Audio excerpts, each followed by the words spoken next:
Namaste. Welcome to another edition of Nava Vimarsh podcast. So we have started a new series called NV Conversations.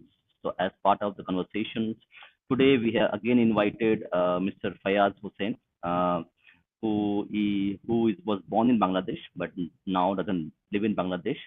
And we had talked about regarding the recent issues, recent incidents in 2024 August when the Sheikh Hasina regime fell and there was violence, rioting, and a lot of uh, bad activities happening in Bangladesh. And from that onwards, there was a conversation going on regarding the declining secularism, the secular practices in Bangladesh, and how the minorities, especially minorities, Hindus and Buddhists, are affected by this decline in secular principles and secular credentials of Bangladesh. So I thought, okay, let's discuss because a lot of things are not discussed regarding this. And this is something which is because Bangladesh is a neighbor of India, and the people of West Bengal, specifically in Assam, do have a lot of stakes in that place. A lot of Hindus and other minorities live in Bangladesh.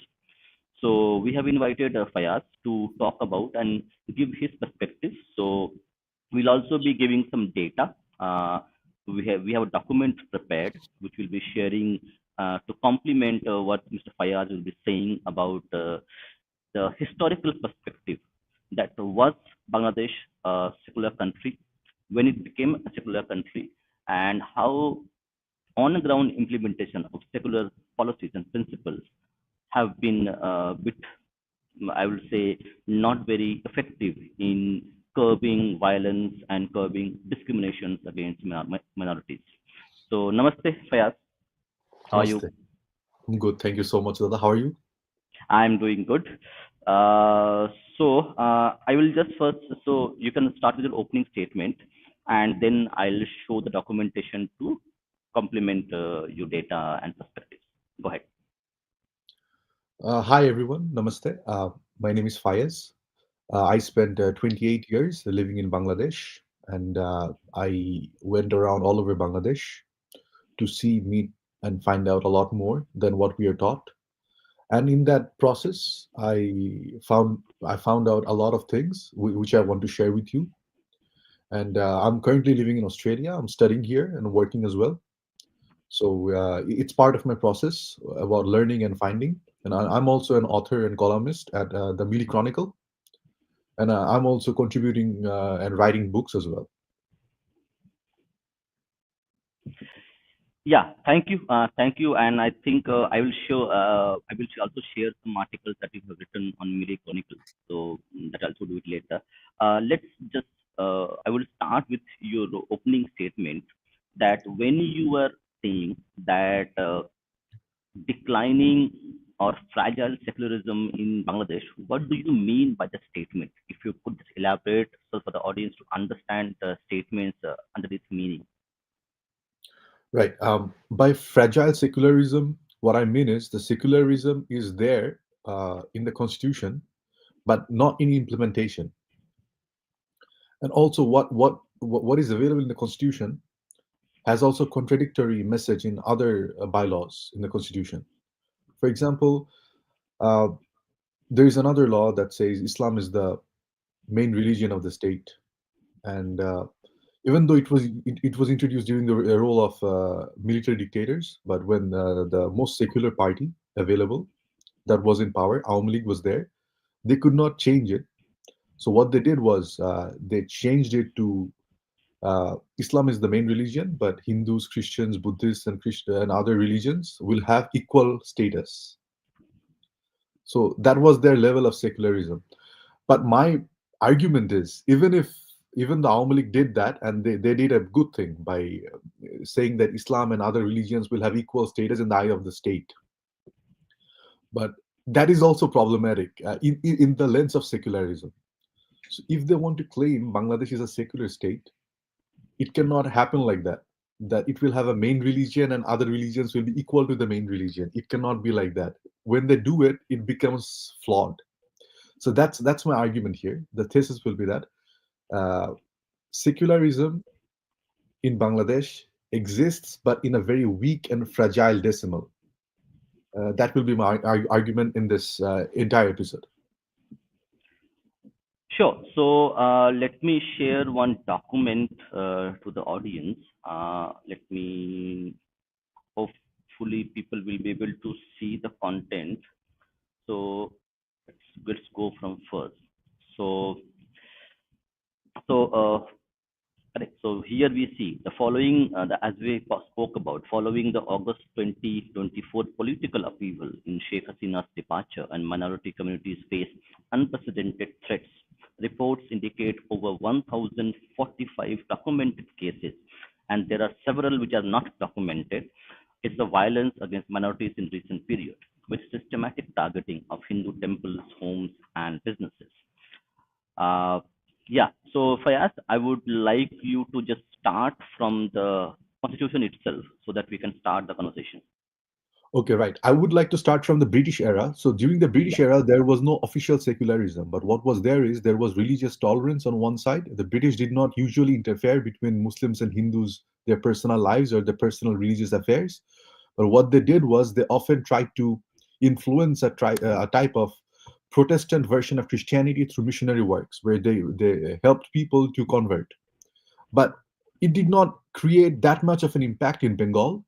Uh, Normally, most of the people were either Hindus or Muslims, and some of the people converted, but it was not in that massive scale compared to other countries. Like in Australia, a lot of aboriginals they became Christians, but in that case in Bengal, it didn't happen. So after the British left, or even before the left, they introduced some blasphemy laws, and I will talk about it slowly. What happened to those blasphemy laws after the left? So in 1947, there was a partition, and after the partition, East Bengal became East Pakistan. So it became willingly the people of East Pakistan or East Bengal became an Islamic republic. So that is one important point. And after the Islamic Republic was there, uh, they supported Muslim League and Jinnah. So these people were their heroes. So when after that there were some disagreements. There was the language movement and everything, and the 1971 war, and then there was from Muslim League there was Awami Muslim League, and then Awami League, and all those transformations and events led to the 1971 war. So during the 1971 war, there was a Mujibnagar government. I'm sure you remember it, and everyone does. The provisional government which existed with the help of India, and they were a civil administrative government. So when the Mukti Bahini, with the help of Indian armed forces, used to liberate certain land, the Mujibnagar government used to claim those territories as civilian liberated territories, and they used to provide civilian administration over there. A lot of people in Bangladesh will tell you that Mujibnagar government was were the first proponents of secularism in Bangladesh. If you read their charter properly, if you read the Declaration of Independence properly, they haven't explicitly used the word secularism. They talked about equality, they talked about justice, but they didn't use the word secularism. And that was one of the fundamental issues over there, because I will slowly discuss what secularism is in reality. So at that time, they didn't, even though they didn't use the word secularism, it was later reinstated into the constitution when Sheikh Mujibur Rahman took over the power. When he came back from Pakistani prison and he came back as a hero in Bangladesh as the independence leader, then he became the president. And then when he ratified his own constitution as the Bangladeshi constitution in 1972, he under the leadership of Dr. Kamal Hussein, they used the word secularism for the first time. And it is widely known in Bangladesh that India or Indian government at the time they influenced Bangladesh to be a secular country, and that was the beginning of secularism in Bangladesh, using the word secularism. Before that, the Mukti Bahini or the provincial government, Mujibnagar government, they never used the word secularism officially. Unofficially, maybe, but officially it wasn't used. So Sheikh Mujibur Rahman used it in 1972 in the ratifying in the constitution. But there were other laws as well. For example, during British era and in the Pakistani era, there were blasphemy laws. and Sheikh Mujibur Rahman, Bangabandhu Sheikh Mujibur Rahman, indoctrinated those laws as well. So on one hand, it claimed to be secular, and on the other hand, it had laws that challenged secularism and that contradicted secularism and said anyone who utters something or hurts religious sentiments would be punished. And then in 1974, there was the Vested Property Act. That was a very controversial law because a lot of people, a lot of Hindus, they were not able to return to Bangladesh at that time, which was formerly East Pakistan, because they had fled violence and persecution. And when someone flees violence and persecution, it's not easy to return. Those people, they have psychological, physical, social trauma. But the Vested Property Act said if some people they leave the country, or they do something mischievous in the land that the government is expelling them, then those people's properties could be used by the government, and they could be used as public properties. And this Vested Property Act led to what is today what we see, is one of the reason why minorities have suffered. Their lands were confiscated. Other people use their lands and are still using their lands and have taken away their lands. We have seen a lot of people in India. They say that they came from East Bengal, but those people, they have left out their lands, their homes. Now their lands are not there as it is waiting for them. Their lands are being confiscated and used by some other people, and that's a problem that I will discuss further. So after that, during 1975, Bangabandhu Sheikh Mujibur Rahman was assassinated with his family, except two of his daughters who survived. One of them was the next prime minister who became his successor in the Awami League, Sheikh Hasina, and another other one was Sheikh Rehana. And after the assassination, Bangladesh changed slightly, started changing. Uh, the officially there were people like Khandakar Mustaq Ahmed and others who took over power, but eventually the stability officially came when Ziaur Rahman took over the control of the country. Ziaur Rahman came from military throne, but he had a different responsibility. For example, Bangabandhu Sheikh Mujibur Rahman, when before he died, he made certain secularistic moves as well. For example, what he did was he didn't allow any religious political party to to proactively do politics in Bangladesh. He said no religious political party should exist. And that is why political parties like Jamaat Islami or Hifazat did not exist at that time. So, but Ziaur Rahman, when he came, he wanted to get these people back in politics. So he gave them an easy way in. And that was one of the way that Ziaur Rahman did it. And then there was the Fifth Amendment under General Ziaur Rahman, where secularism was officially removed from the constitution. This is an important part because Ziaur Rahman was one of the sector commanders, or he was the leader of the Z force in the Mukti Bahini. But because a lot of people in Mukti Bahini, they did not understand what secularism is, or they did not propagate secularism even during the 1971 war in the field level, they didn't want it to be constitutionally present. They thought it contradicted with the religion. And General Ziaur Rahman was also a serving major in the Pakistani army, and he fought the 1965 war. So, in that essence, he was a servant of the Islamic Republic. So, obviously, maybe for that reason, he did not like the word secularism, and it contradicted with his consciousness. So after the ratification of the Fifth Amendment, they introduced a unique concept called Bismillahir Rahmanir Rahim. Now, what Bismillahir Rahmanir Rahim means is in the name of Allah. Now, my question is, it's a constitution. It's not a prayer book. Why would you write Bismillahir Rahmanir Rahim? In a country, people who believe will live, people who disbelieve will live. What's the purpose of using a mantra or a dua here?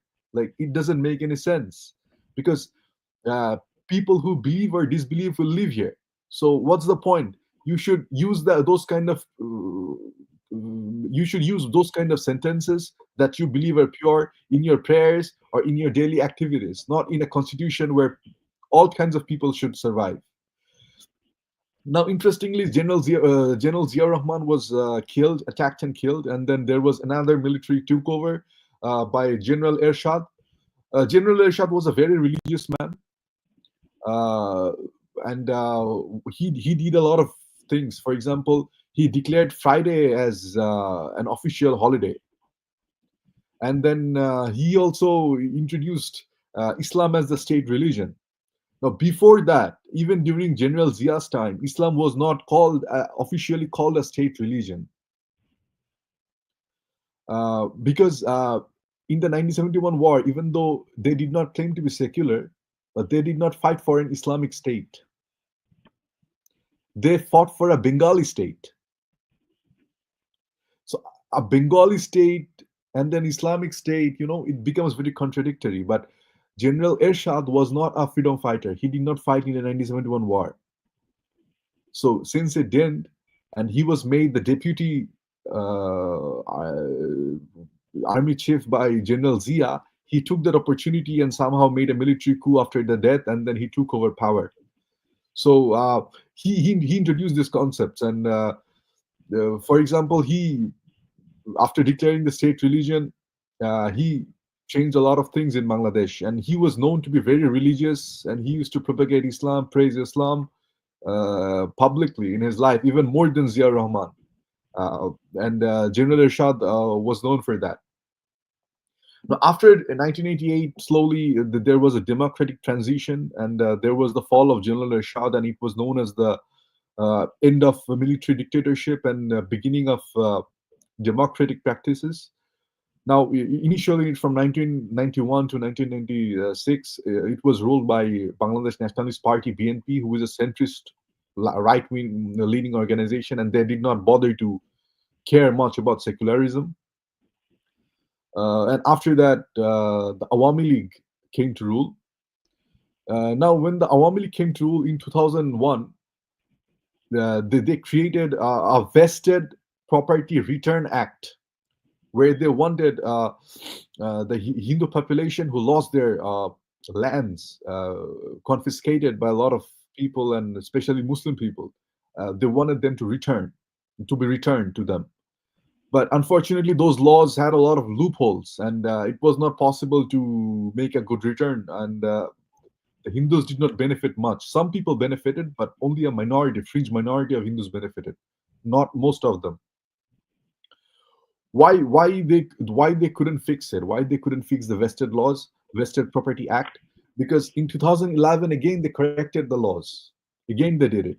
Awami League did it, but still they couldn't fix it because those laws included that places that are used by the public, like government properties that belong to Hindus before, should not be included in the Property Return Act.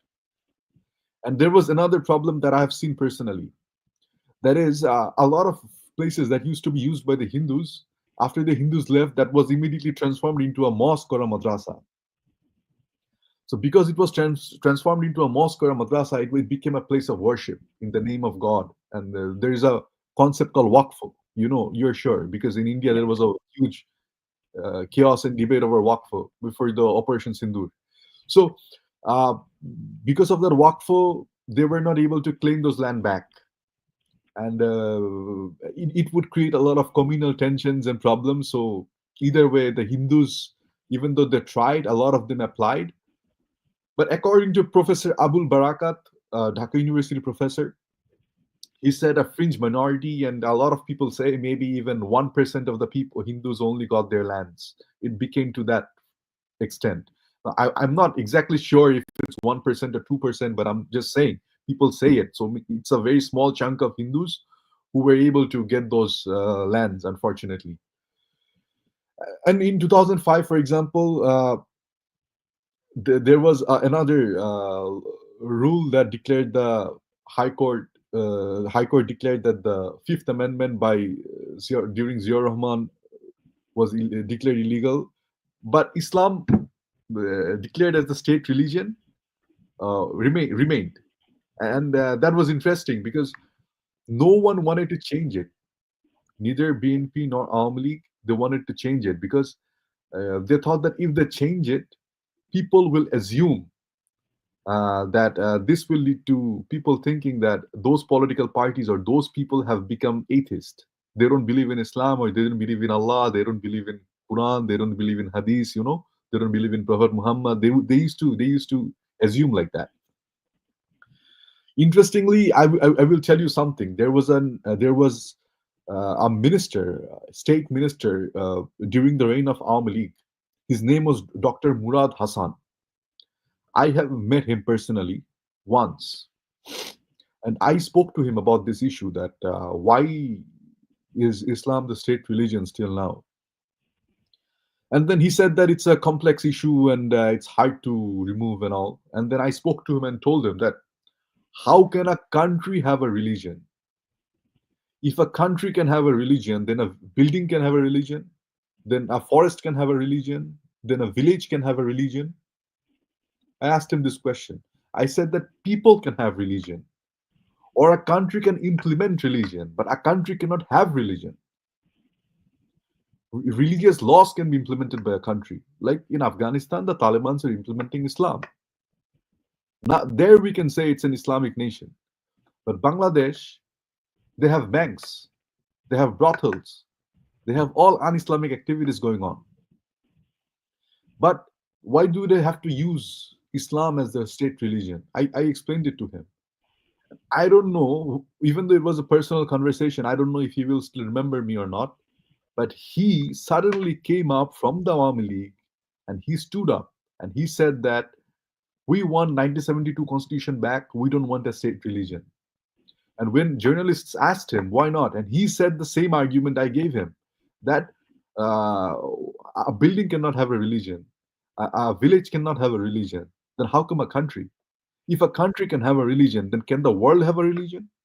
So majority of the people in the world are Christians. So will we say the world is Christian? No, we will say the world is for everyone. Similarly, a country is for everyone. Yes, the laws can be governed by from a religious scripture or from ethics from religious scripture, but that doesn't make a country Muslim or Hindu.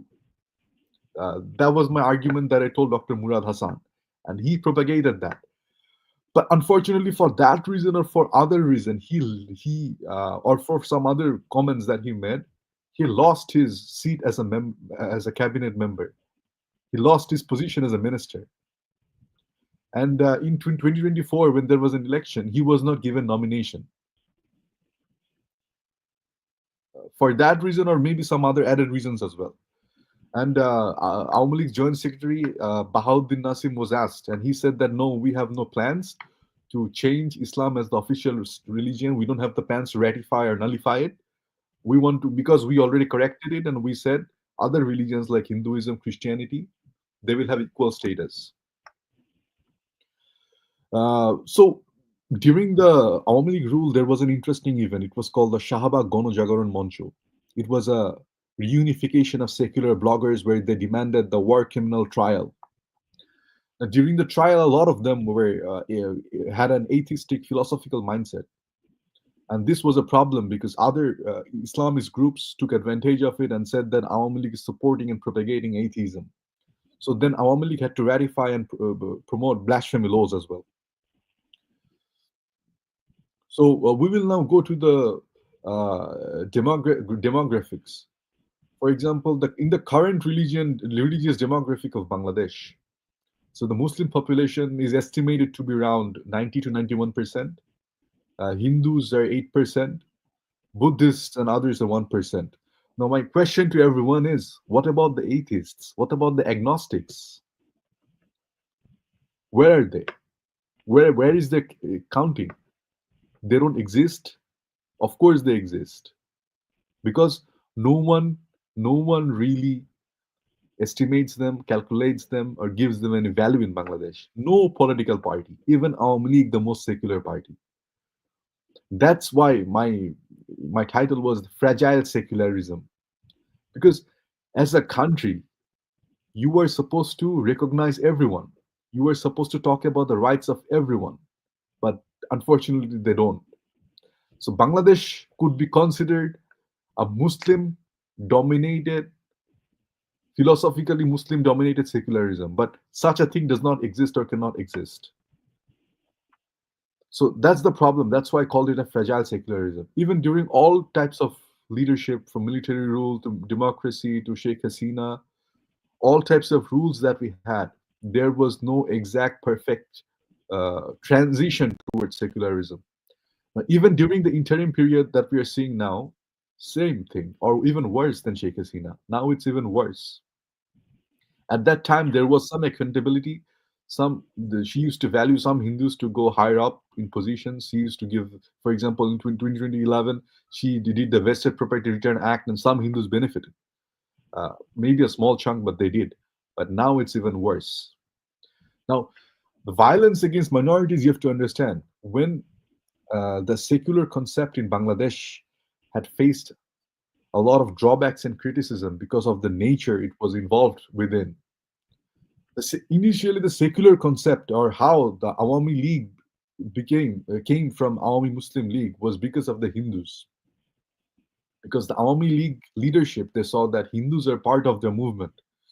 Hindus are part of the 1971 Liberation War. Hindus are part of 1969 movement, on all other movements that happened in East Pakistan. So why will we name it Awami Muslim League? Because it's a mixture of Muslims and Hindus. So then they thought that this should be named as Awami League. Interestingly, um, that motive has not done enough good for being secular, because the concept of secularism is a religion will not interfere in state activities. Unfortunately, in Bangladeshi context, it did. For example, even though Bangabandhu Sheikh Mujibur Rahman, he banned political parties, which is very, very positive, I would say, in that context, especially after some of those parties, what they did in 1971 as war criminals. But after that, what he did was he himself banned selling production of alcohol. He himself banned gambling. However, he allowed the Tablighi Jamaat Ijtema to be done in Tongi, in near Dhaka, an area. So you would see a mixed baggage and package of picking and choosing, which does not evaluate a transitional, meaningful dialogue full of secularism, which was absent. And there is one interesting thing that I would tell you. That is there is a special marriage act. This act existed before Bangladesh existed. And that marriage act says, if people from two communities, like a Hindu wants to marry a Christian, or a Muslim wants to marry a Hindu, or a Christian wants to marry a Muslim, or an atheist wants to marry a Muslim, then what they need to do is both of them have to leave their religion and then they get married. Now, this is the Special Marriage Act. It still exists today. And these kind of laws are not existing in any secular, liberal, and advanced progressive society. Even in the West, it's impossible for this kind of laws to exist. Because if people from different religions, they want to get married, because marriage is a personal decision at the end. Maybe parents can tell them, don't do that, and that's fine. Parents, friends, society can interfere to a certain level. But if the constitution tells them that to get married, you have to leave your religion publicly. And what happens if you leave your religion? If for example, I claim to live the religion of my forefathers, then what happens is I will not be able to inherit any property. And then what will happen is my property will be taken by the government or will be taken by my sibling. And I will be on the same situation like like the refugees who went to India are suffering, you know? So the Special Marriage Act, which is there, is a big catch, and it leads to a lot of loopholes and troubles. And it is very much anti-secular. And there was a lot of communal tensions, and it did not exist only after 1971 or 1990s or 1980s or now. The mob violences, they existed from 1940s, unfortunately. And those mob violators, they're the predecessors of people like Titumir, they're predecessors of the Farazi movement, and they learned from there. And even today, a lot of them, they use the slogans like Inkilab Zindabad.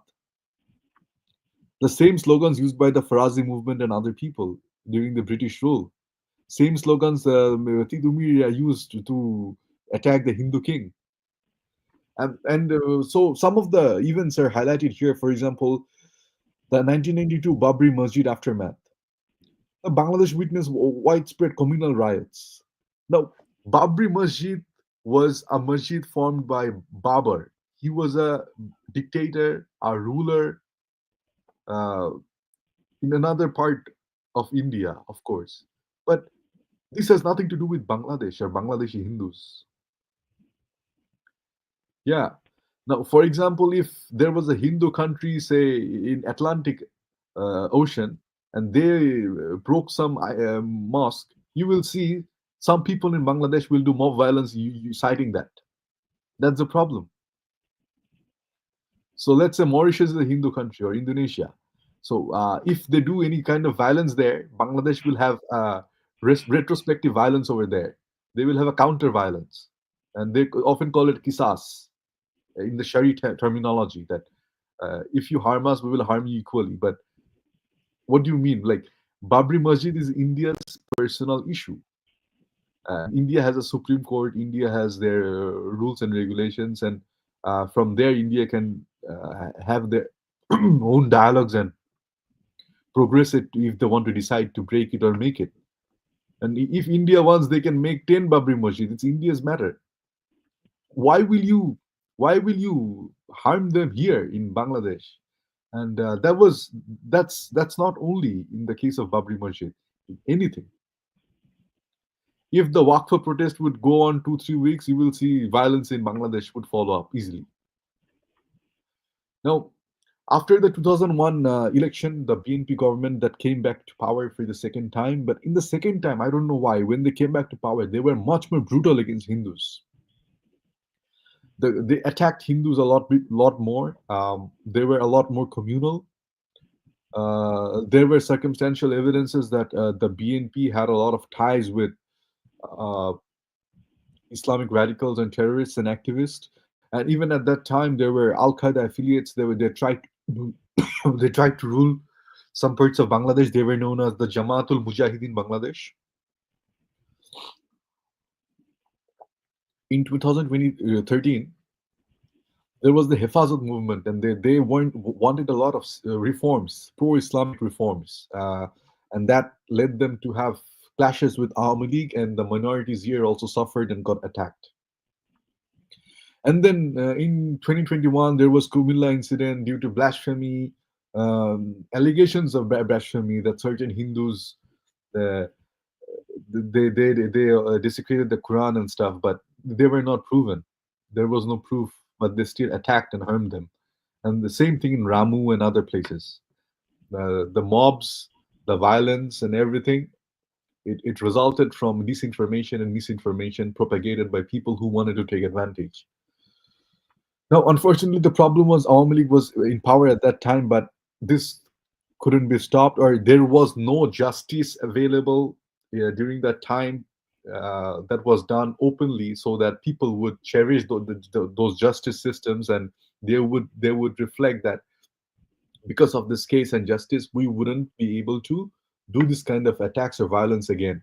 There was no such measure taken at that time, unfortunately, and that's one of the saddest part because most of the Hindus in Bangladesh they used to support the Awami League, and if in Awami League era some violence occurs, it is really the last resort for many Hindus because uh, ultimately what I think is even now after the 5th of August or before, the students and many people in Bangladesh they claim to be Rajakars, war criminals, and they used a slogan that they were beating some of the people from Awami League, and they were asking them, "Are you Rajakar or are you Bengali?"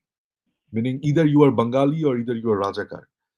So the term Bengali are not used by a lot of Bangladeshis anymore. They use the word Bangladeshi. Yeah. So Hindus are one of the few people who use the word Bengali till now, and Awami League uses the word Bengali, of course. So uh, But still, even during the time of the pro-Bengali nationalist government of Awami League, the Hindus were suffered, and they did not get proper acquainted justice either with the vested uh, property return act or through managing the communal tensions. It was not done that effectively as it should have been, but comparatively, they were still better than other governments to an extent. Now, after 2024, the situation has gone a lot worse. Now, what are the key factors that result or that contribute to this kind of violences? One of them is madrasa education, of course. Now, the madrasa education is very isolated, and it's a very different from mainstream education. Now, the thing with madrasa education is they don't integrate with majority of the people of the society. They don't talk to them that much because they study separated. Now, because they study in a isolated environment, what they do is initially they start with memorizing the Quran. After that, they spend a lot of time. After memorizing, they start slowly start learning philosophy, theology, and other things.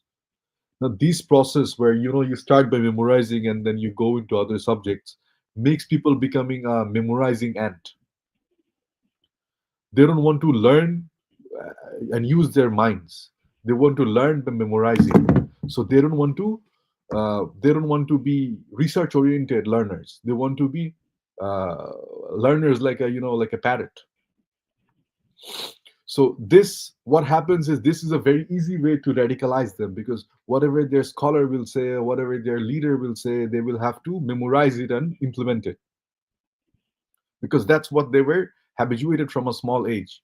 And with the interpretations available in Islamic theological contexts, it was easy for them to be motivated and radicalized. And we had seen the extent to which madrasa students played a huge role in the 5th of August, or before that, in the student protest, in the July protest, where madrasa students played a leading role and character. But madrasa students are not the sole, they're not the monopoly in here. There are other factors as well. There are political parties like the BNP and Jamaat who are not always affiliated to madrasa. Some of them are, but most of them are not. They provide a lot of rhetoric that are blasphemous, that insults the Hindu gods and communities, and they are making fun of them as well. But the Hindus are not able to respond to them, because if the Hindus respond to them, then the blasphemy laws will be used on the Hindus only. And even before the blasphemy laws will be used, there will be communal riots. Just like there were communal riots in Ramu, there were communal riots in Kumilla and other places.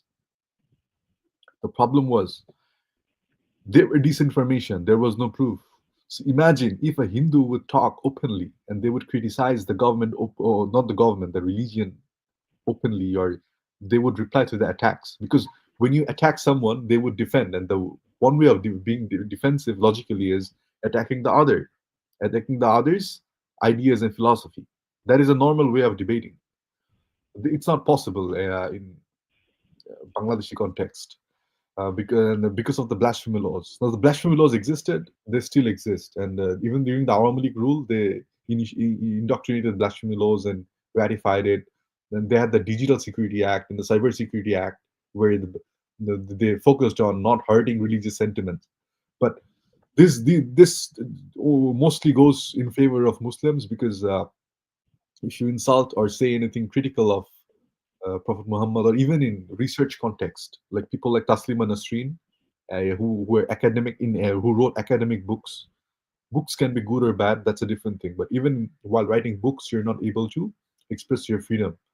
Uh, but you can have freedom to praise Islam. You can have freedom to praise Prophet Muhammad, but you don't have the freedom to be a critic of it in Bangladesh. That's a problem.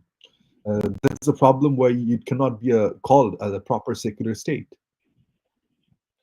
And that's why the Hindus could never debate or return back. So I have seen some people's doing dawah. They were going to the Hindus and propagating to convert to Islam. Now the Hindus used to stay silent, because if they say something negative about Islamic theology, they will be in trouble. Their house can be desecrated, vandalized, arsoned, or even they could be killed, or they could go to prison. But a Muslim who would propagate the religion, he would get, oh my God, you are preaching Islam, wow. So it's really a great blessing. It's really, you're doing the work of the Prophet. So they would be they would be clapped and applauded publicly, and people would most of the people would support them. However, there are some people who would say, who are secular, and they would say, leave them alone, they're minorities, let them do what they want. That's an issue, because if you want both ways, if you want the Hindus to respond, then you have to remove the blasphemy laws and say the Hindus have equal right to respond, and then Hindus can debate, or they can argue, or they can present facts from their scriptures and counter your scriptures, or your fallacies or arguments or logics.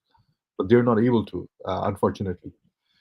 Um, so I will now discuss about that. There is a concept called terrorism in Bangladesh. So the concept of terrorism has not been something new.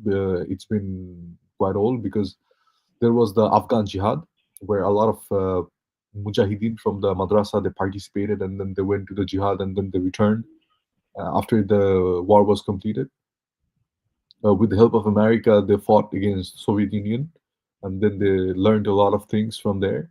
They they got enriched with the knowledge of jihad, and then they came back, and then they were able to radicalize a lot of people. And those people opened a lot more madrasa, and the concept of opening madrasa, running madrasa started from there. So after the Afghan jihad, the number of madrasas, the number of people who would get to know about jihad became a lot more.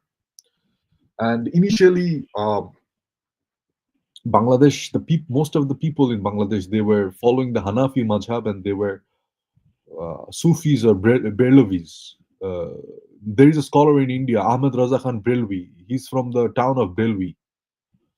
Initially, people were his followers, but the Diobandis, or the Qawmi people, they pray in the same way that those people pray, but their belief and interpretations are very different. The Diobandis are the followers of Rashid Ahmed Gangohi, Ashraf Ali Thanvi. They're from the Darul Uloom Dioband. They had great relationship with Indira Gandhi. Indira Gandhi went there on their 100th celebration inside the madrasa itself. So those same people, like Bangladeshi people, without even knowing what is Diobandi or Brelvi, they converted to Diobandi. Now, Diobandis are a bit more radical compared to Belvis, and they are similar to the Saudi Wahhabis. Saudi Wahhabis had a major impact, especially among the youth, where Saudis invested a lot of money to open madrasas. They funded TV channels. For example, the Peace TV, who operated in Bangladesh by Zakir Naik, he was one of the reason as well that the Hindus got verbally attacked, and people started thinking that their religion was the only supreme religion, because Zakir Naik used to show that he debated Sri Ravi Shankar, and then people used to clap and then support him, and he acted like he won the debates, you know. So they used to translate and transliterate it in Bengali language, and then people used to be like, "Wow, he's a champion. No one can, intellectually defeat a Muslim." Uh, so they would say bravo to Zakir Naik, and they would feel a sense of supremacism. And this many people wanted to be Zakir Naik themselves. They copied Zakir Naik, tried to quote the scriptures, learned from his recordings, and they would go to other Hindus living in nearby and tell them, "Why don't you convert? Our religion is true. Prophet Muhammad is the Kalki avatar," and stuff like that. So they would propagate it, and then this started, unfortunately, from there. And I have seen a lot of it personally from my surroundings. So the Saudi Wahhabis, they created an impactful participation there. But I want to mention one thing, that all Saudi Wahhabis or Salafis are not like that, because there are some of them who are loyal to the Saudi embassy. They don't do these things. They don't go to any Hindus or talk to them even. They are busy with their own thing. Now, Saudi government, they have changed, and with that change, they don't want to uh, directly, be involved in minority activities or influence them to convert. So Saudis, I have changed that, and I want to acknowledge that and thank them for their for their transition towards a lot more liberal values under the leadership of Muhammad bin Salman. Now, with the digital radicalization, there was the unfortunate Holy Edison attack. There was the Jamaatul Mujahideen Bangladesh. And unfortunately, they are also Wahhabis, but they are not Saudi Wahhabis. There are many kinds of Wahhabis as well. Just like there were many kinds of Sunnis, there are many kinds of Wahhabis. Now, some Wahhabis, they don't follow the Saudi king. They want to have their own caliphate, like Al Qaeda or ISIS. They want to have their own empire. So these people, they have the local affiliates like JMP, Ansar al Islam, and one of them who got released by Dr. Yunus is Mufti Jashimuddin Rahmani. So these people, they always spread a lot of anti-secular propaganda, and they say someone who is secular is a kafir, is a disbeliever. And these people, online and offline, they propagate a lot of things.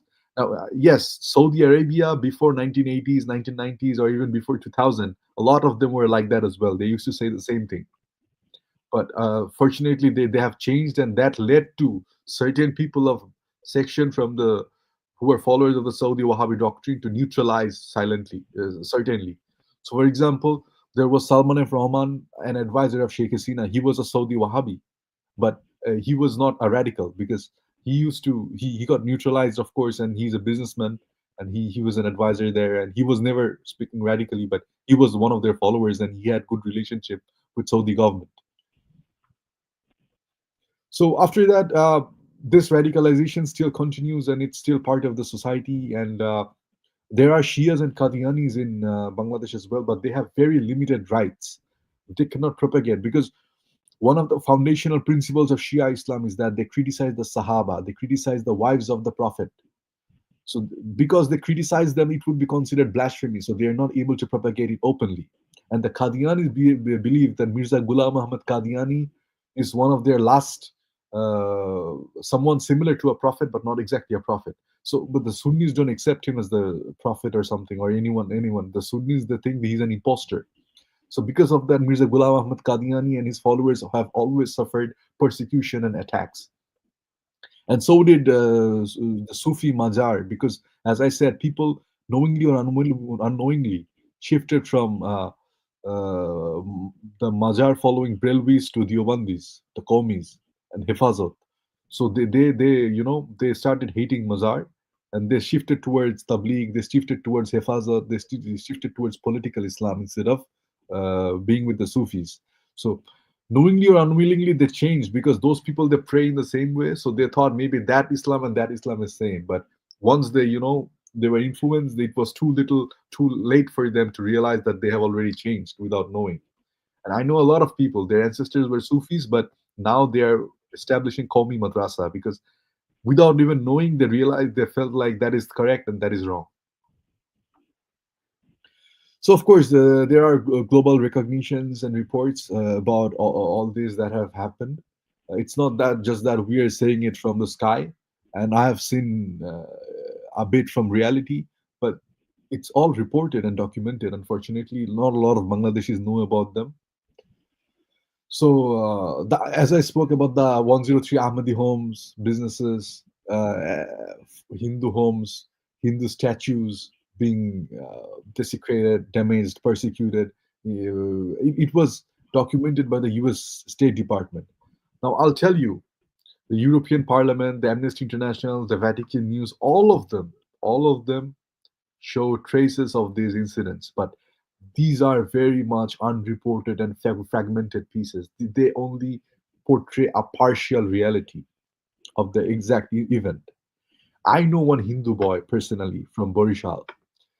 I knew him for a long time. We used to do social work together when I was there. He participated in the July protest against Sheikh Hasina, and he wanted the Sheikh Hasina government to fall.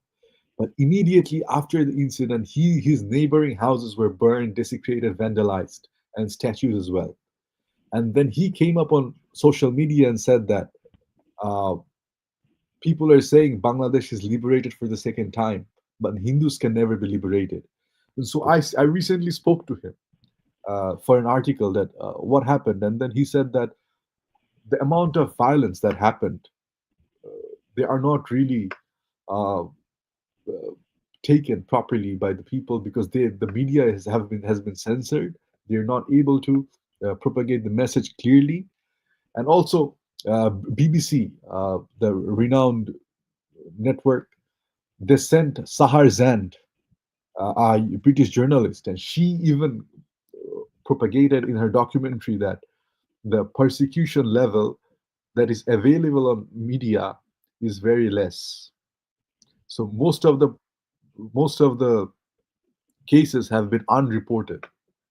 I wrote an article on this on theorganizer.org, uh, about the unreported minority persecution in Bangladesh. And I also said the same thing, that it's whatever data we have, it's only a fragmented part. It could be 10, 20, 30%, who knows? And unfortunately, the researchers who go to Bangladesh, they will only go to Dhaka. They will only go to five-star hotels. They will meet a few people there, or maybe one or two suburban districts near Dhaka.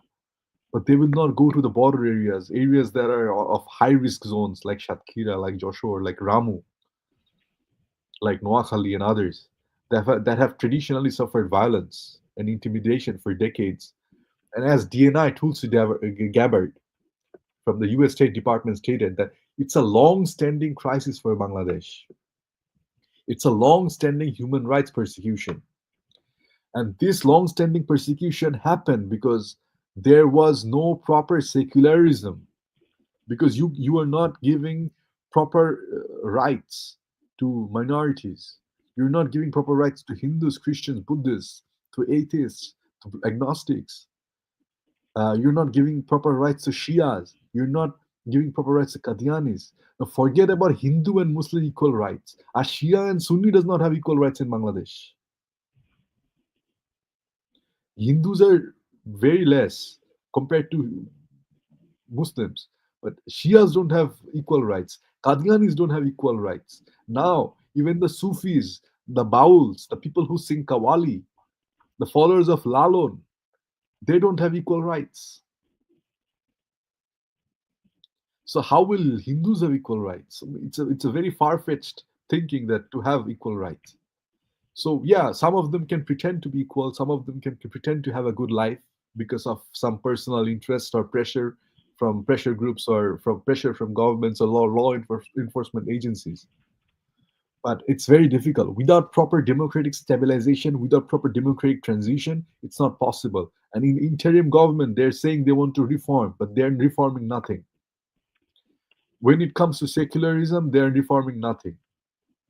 They have zero interest. A lot of people thought that Dr. Yunus is a secular individual. He would make secular reforms, but nothing. He is a friend to the Islamists. He is there with the help and authority of the Islamists, with the support of Islamists. And Islamists say that he is ordained from God. So it's never possible for him to do anything positive. And even if there is an election, for example, now Awami League is totally sidelined from politics. They have been temporarily banned without a referendum by Yunus. Now, what happens is there will be an election, and either BNP or Jamaat will come, and then they will make it more dangerous for Bangladesh.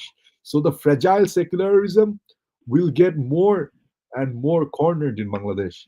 And there might be a time where they may even remove the word, or even if they don't remove it, there will be no implementation of the word. It will be a symbolic secularism. Secularism will exist like the Queen of England. It will be there, but it will not have any work. So that's one of the now. What do I recommend? It's true that these problems have existed. Now, if Bangladesh really wants to be secular, there needs to have a constituent assembly, or there needs to have a parliamentary session where they need to have open dialogues about it. They need to uphold the democratic framework where secular values need to exist. For example, they need to say that Bangladesh is a Bengali nation, or Bangladesh is a mixed nation, or a pluralistic nation, you know, and then Bangladesh will uphold all religious and non religious values in the same light. Someone who believes and someone who disbelieves will have the same citizenship rights in the society. If, for example, Bangladeshi writer Taslima Nasreen, she could not live in Bangladesh, but she is living in India. Why? Because India has certain values.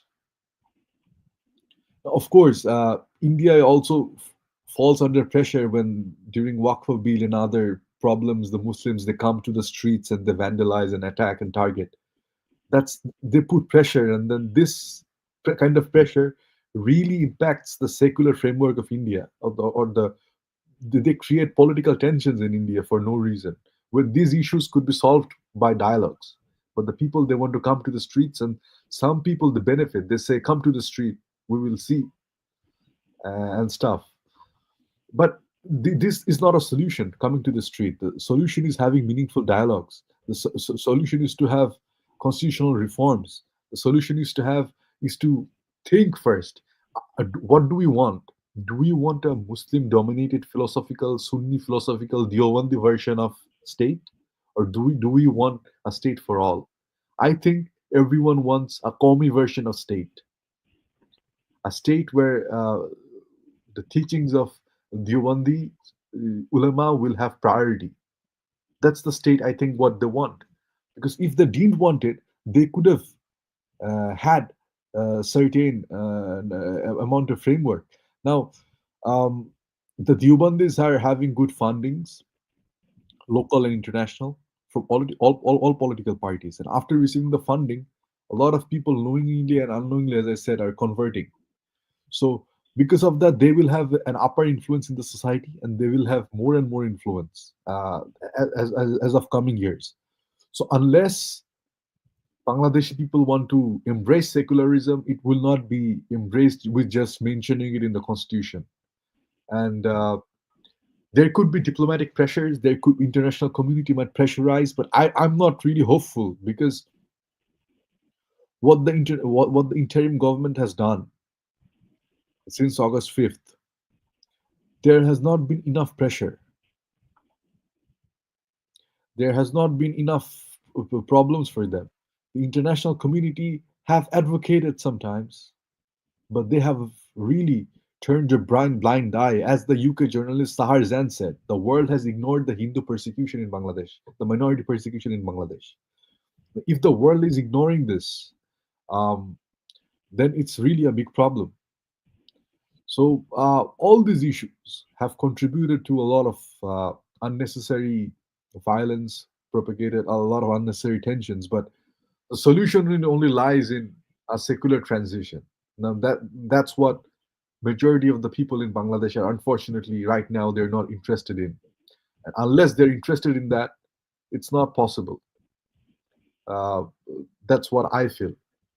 And even though the 1972 Constitution it may have criticism, the 1974 Constitution and the Vested Act may have criticism, but what we're seeing today, they were much better than what Bangladesh is there today. Even at that time, people like Bangabandhu Sheikh Mujibur Rahman, they at least thought that we need to integrate Hindus into our society. We need to, we need to give them equal status. And then he even said one time in a dialogue that this Bengal is not for Hindus or Muslims. This Bengal is for Bengalis. This Bengal is for people who cry for the nation. At least he used to say this kind of words to unite people regardless of their religious belief or something. So now there is no leadership like that. Even verbally they will not be able to say it. Verbally they will mock Hinduism. Verbally they will say these things and that things.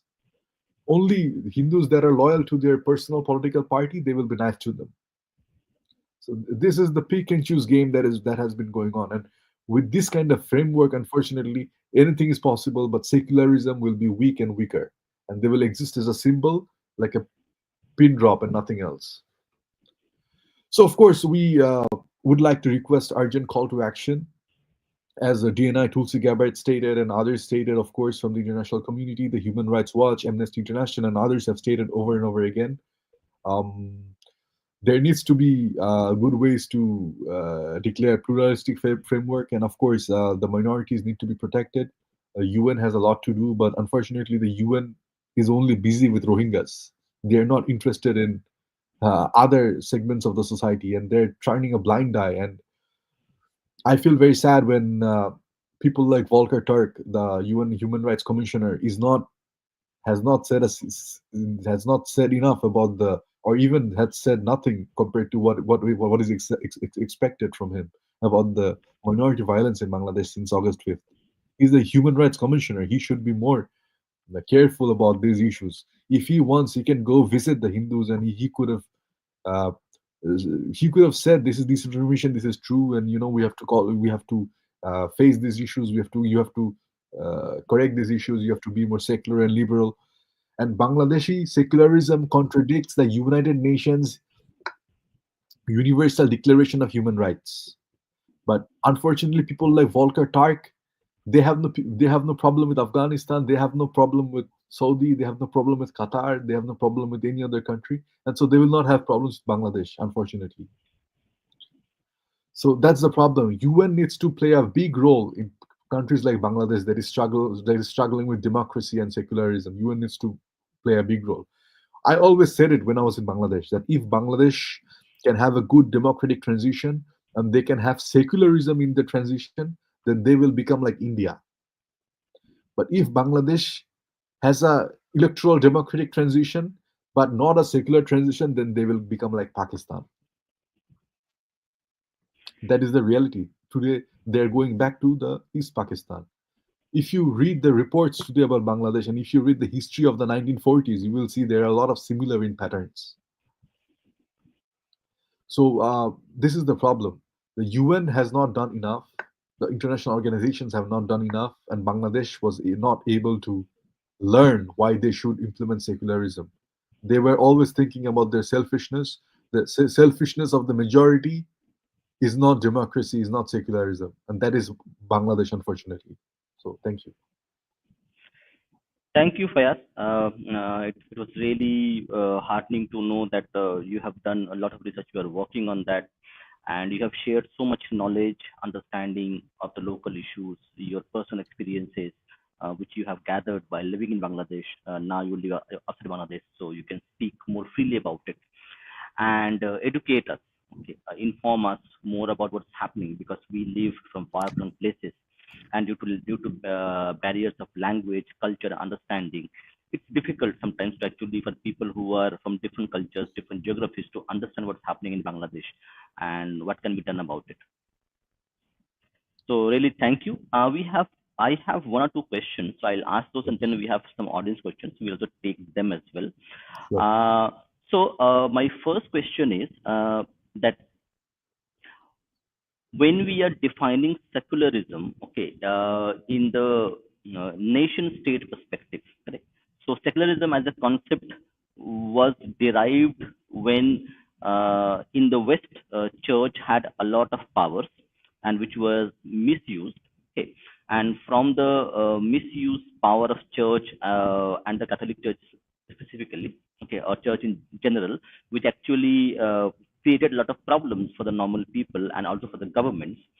So, with that historical perspective, secularism was introduced to actually limit the power of the church, or if I say Abrahamic faith in nature. Yeah. So now, considering that secularism is kind of a Western concept, okay, how do we implement secularism in the Indian subcontinent, which had its own frameworks, legal frameworks? We have a 5,000-year-old history of living together.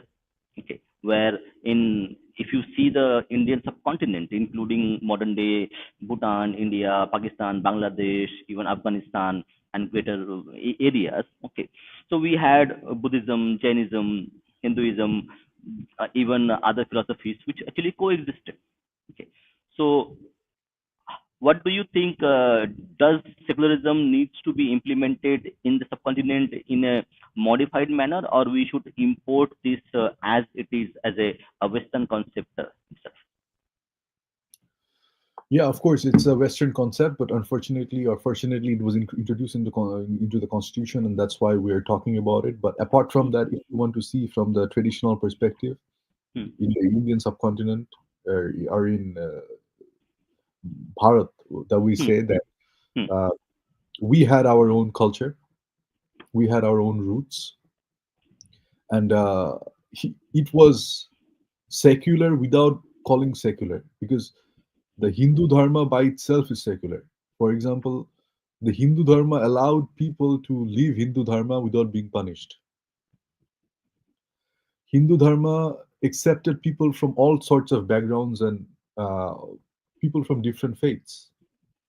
So it said that people who will leave Vedic principles is a grave sin, but it did not have a blasphemy perspective like they will be murdered or they will be killed, not in the scriptures. So the tolerance and pluralism was always there in the Hindu scriptures, even thousands of years ago. And that's why you have people like Charvak Yes. philosophers. Hmm. They existed, and many people consider them a school of Hindu philosophy.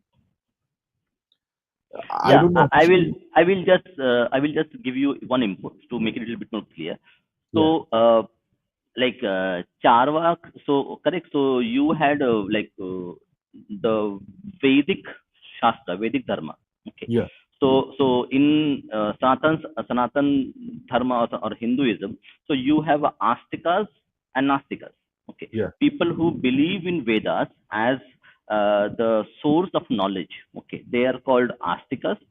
People who do not believe in Vedas as a primary source of divinity, they would be called Nastikas. Mm, Okay. And then you also have a Ishwarvadi, Nirishwarvadi. Okay. mm, People who believe in like formless God, and people who believe in Murti Puja. Okay. mm, Where you worship idols. Okay. So some people would believe in Vedas, but they would not believe in idol worship. Okay. mm, So there are different. So what I why I ask this question, because in terms of secular principles which were implemented and invented, okay, in Western civilization, okay, that was a kind of a if I say correctly, it was a kind of a response, okay, a response movement to uh, religious dogma, okay, and bit of persecution from the church itself, which actually gave birth to secular principles. So you did not have the correct kind of plural values which Hindus or Sanatani philosophies had. So mm, we didn't had to invent secularism to mm. survive Yes, the way the Western things had. That's why I ask this question, that with modern nation state concept, uh, as a secular principle values, correct? As Indians, okay, as a Bharatiya, okay, as a person from a Bharatiya civilization heritage, we can actually incorporate a lot of secular values which are there in Western civilization, in Western countries, okay, and model them so that it because as you mentioned, correct, that the principle of individual having a faith, but the state not having a faith. Okay, because in ancient times, the king would have to give justice to everybody who uh, uh, came to his court for justice. He could not say, okay, because you don't believe in Vedas, so I will not give you exactly. justice. Yeah. So state by nature was itself secular in ancient India 1,000 years ago. Yes, yes. No doubt. Correct. No Correct. doubt. So in that context, what I because it's because correct, we have a habit of like copy and pasting. So Yeah. there has to be a nuance in discussion, that if a religious practice is not trampling upon any other citizens' right to do what they want or follow their own traditions, correct, they can carry on and they would not be anti-secular in nature. No. Correct. Yeah. So that's what I wanted to actually highlight it. So that rather than like wholesale copy pasting the secular principles, because the Western civilization, correct, they are a kind of a like a homogeneous society. The French people speak French. They have a similar kind of culture. But in Indian subcontinent, every region is a kind of a nation state itself with their own individual uh, practices, food habits, their culture. So, in this a very heterogeneous society, maybe we have to rethink in terms of how we implement secular principles by like copying, okay, or importing good part of it and incorporating with our own principles to make it a harmonious thing. What do you think? Absolutely. In context of India, it's like that. But in context Hmm, of Bangladesh, you have to do the opposite because you have to then copy paste from the West because Bangladesh is an Abrahamic religiously dominated society. So exactly. just how the British they indoctrinated themselves or the unindoctrinated themselves from the church and the biblical laws, Hmm, hmm, or the Jews have done it to an extent. They hmm, need to do the similar phase which Saudi Arabia is going through. Now, since Bangladesh wants to go back to that Abrahamic phase or the prophetic phase, they need to re-evaluate and they need to find a new way how they can separate themselves from the state and from the Quranic laws and stuff. And for that, the only way for them is secular because they will not accept Sanatan philosophy. hmm. If you say accept Sanatan philosophy, they will say, "Oh my goodness, you are an agent of India." Yeah, that's the problem. So the only way forward for them is accepting secularism, and that's what I said. If they accept secularism and democratic transition properly, then they can be like India, somewhat similar to India. But if they don't accept it properly, they will be like Pakistan, and that's the unfortunate way they have been heading. That's the problem. So for Bangladesh, the limitations are less because they don't have they have Sanatan culture only in terms of like wedding, only in terms of food, but in terms of acceptability, in terms of tolerance, in terms of gaining knowledge and debating and philosophical discourses, they don't have that. Unfortunately, I don't know why, but in East Bengal, these things are less. They have more tactics of memorization. They have more tactics of building something by copying, but they don't have something. They don't have something for them to analyze into a rational discourse, and that impacted secularism, unfortunately. Thank you. I'll ask my last question, and then we'll take one or two questions from the audience itself.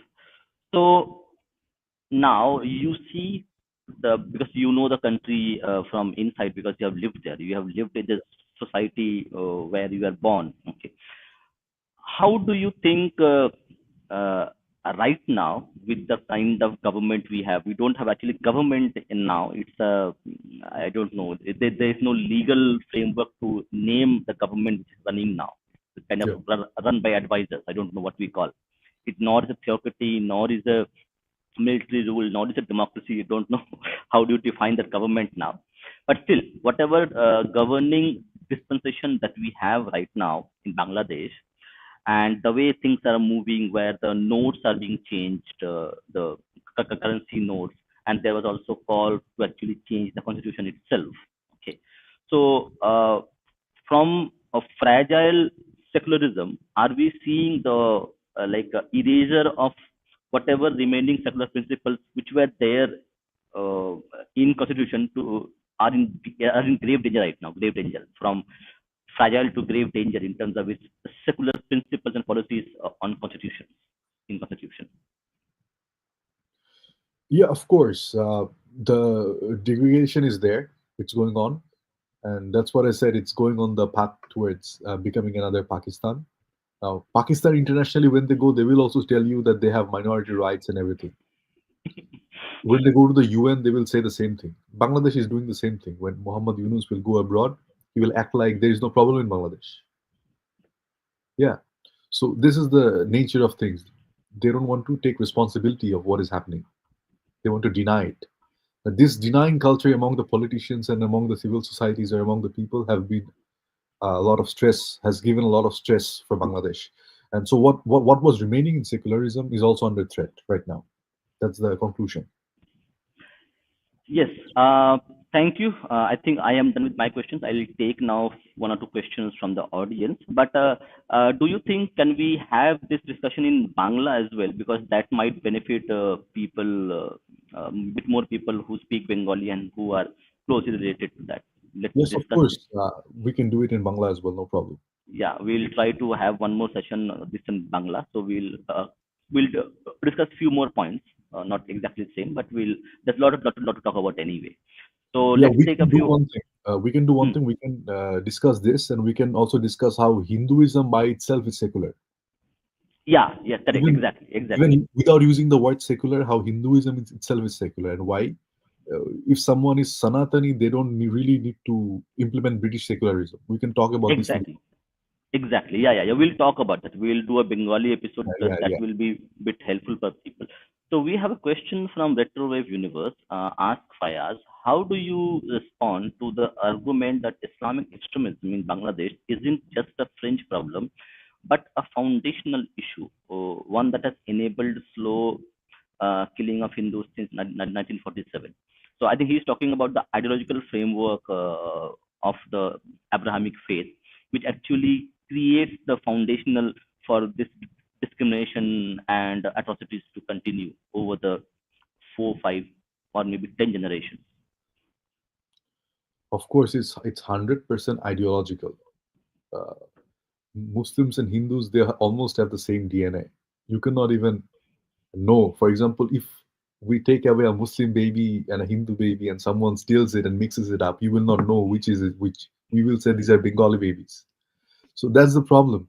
The entire thing is ideological. It has nothing to do with any other issue. From ideology, it leads to communal. As I said before, I spoke to in another episode that I quoted Hmm. some hadith and I quoted some quotes from Quran as well. That why they do it. There are hadiths from Khalid bin Walid breaking idols like Allah, Uzzat, Mana, Dil Khalasa, famous temples in during the time of Prophet in Abrahamic Peninsula, in Arabian Peninsula. So these are foundational issues that Muslim League they grasped it. Jinnah was clever enough to take advantage, and he wanted his own country. And then other people or poor people, they had faith. They became Tawhidi Janata, and then they aligned with that, and then they did what they did. Got it. Got it. I think there are two more questions, but they are not very relevant to what we are talking about. So we'll skip them. And before we leave our session, let me just share two things. So people who are listening to this, people who want to understand a set of like how Bangladesh is, to understand Bangladesh society, its politics, its people, its history. So people should read these two books.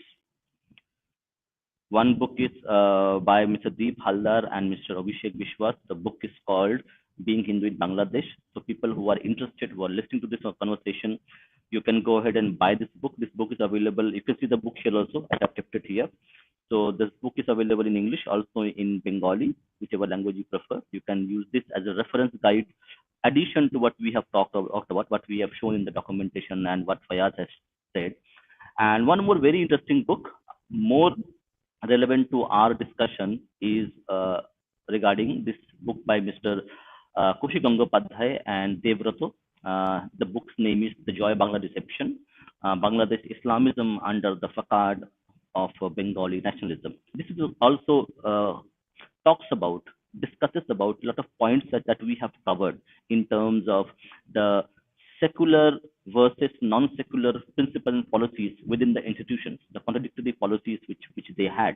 So it was like a dichotomy within the policies and dichotomy within the constitution in terms of one is opposing the other. Like Bangladesh is a secular state, but a secular state has a religion, a state religion called Islam.